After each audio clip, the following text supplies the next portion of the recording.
और हमें ये भी पता चलता है कि देश के प्रतिष्ठित लेखक जो अंतर्राष्ट्रीय स्तर पे अब्दुल बिस्मिल्लाह यहाँ हमारे बीच है, वो 7 दिन रहते हैं और रोज मेले में आ जाते हैं और उनकी राजकमल से सारी किताबें आई हैं। इस तरह से बहुत अच्छी किताबें हैं, विविध विषयों की किताबें यहाँ। आज इन्होंने एक नेहरू जी पे एक बहुत अच्छी पुस्तक प्रकाशित की है। हालांकि पहले आपको याद होगा कि मैंने एक नेहरू जी की किताब और एक राहुल जी की आपको भेंट करी थी। तो जो राहुल जी पर जो किताब थी वो भी इन्होंने प्रकाशित की थी। और आपने कई पुस्तकें जो नेहरू जी को लेके और आपने छापी है। और ये सुधीर विद्यार्थी है, बहुत बड़े क्रांतिकारी हैं और उन्होंने जितने भी क्रांतिकारी हैं उन पे बहुत बड़ा काम उन्होंने किया है। उनकी दर्जनों किताबें हैं, उन्होंने ही ये कंपाइल करी है, नेहरू और क्रांतिकारी, कि नेहरू जी क्रांतिकारियों के साथ उनके कैसे संबंध रहे। और ये किताब आज हम आपके हाथों से लोकार्पित कर रहे हैं और हमें बहुत प्रसन्नता है, खुशी भी हो रही है कि आपके हाथों से ये किताब लोकार्पित हो रही है।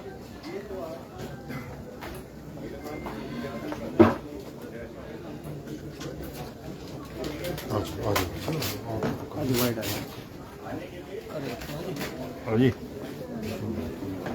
डेंगल जी क्या करें?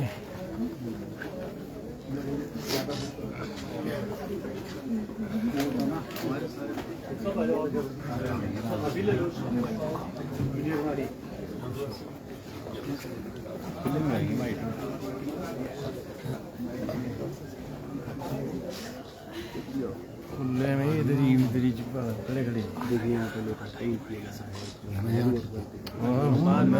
ठीक है तरह बाकी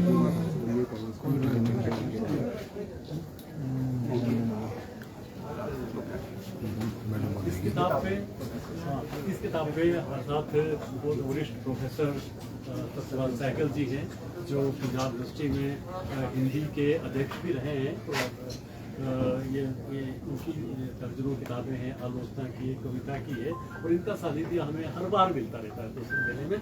तो इस किताब पे थोड़ा सा मैं निवेदन करूँगा, थोड़ा सा करें। ये बड़े सौभाग्य की बात है कि आज एक महत्वपूर्ण किताब लोकार्पण हो रहा है और इस किताब का आज के दिन में आना ऐसा लगता है कि कोई ऐतिहासिक जरूरत नहीं है। शायद इतिहास ही किताबों को लिखवाता है और फिर आगे उनको हमारे सामने प्रकाशित करके प्रस्तुत करता है। इस किताब के माध्यम से हमारी बहुत सी धारणाएं बनेंगी और बहुत सी धारणाएं टूटेंगी। हम सब जानते हैं कि नेहरू जी कांग्रेस के नेता थे और हम ये भी जानते हैं कि स्वतंत्रता संग्राम के दौरान बहुत से ऐसे और संगठन भी थे जो अपने अपने तरीके से देश की आज़ादी के लिए काम कर रहे हैं। उनके और कांग्रेस, उनके और गांधी के बीच में जिस नेता को हम एक कड़ी के तौर पे देख सकते हैं वो नेहरू थे।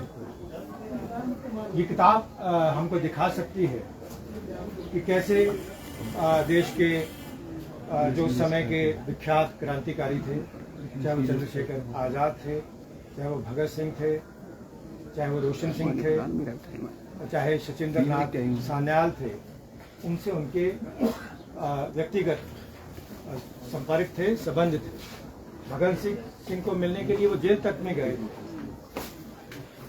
ये किताब ये भी बताती है कि कैसे काकोरी कांड के जो मुजरिम, तथाकथित मुजरिम थे, जो स्वतंत्रता सेनानी थे, जिनको मुजरिम करार दिया गया था, और जब वो जेल से छूटे तो आनंद भवन में उनके लिए एक पार्टी की गई। ये किताब हमको ये भी बताती है कि कैसे दुनिया के एक बहुत बड़े क्रांतिकारी चे गवेवारा, आज भी आप में से बहुत से लोग जानते होंगे, हमारे यहाँ भी लोग उनकी शर्ट, खासतौर पे युवा पीढ़ी के लोग उनकी शर्ट डाले घूमे रहते हैं, जो बोलिविया से संबंध रखते थे और फिडेल कास्ट्रो के मित्र थे और एक सशस्त्र क्रांतिकारी थे। और बाद में उन्होंने जो है फिदर कास्ट्रो के साथ मंत्रिमंडल में भी भाग लिया। देश की आज़ादी के बाद नेहरू ने उनको भारत में आमंत्रित किया और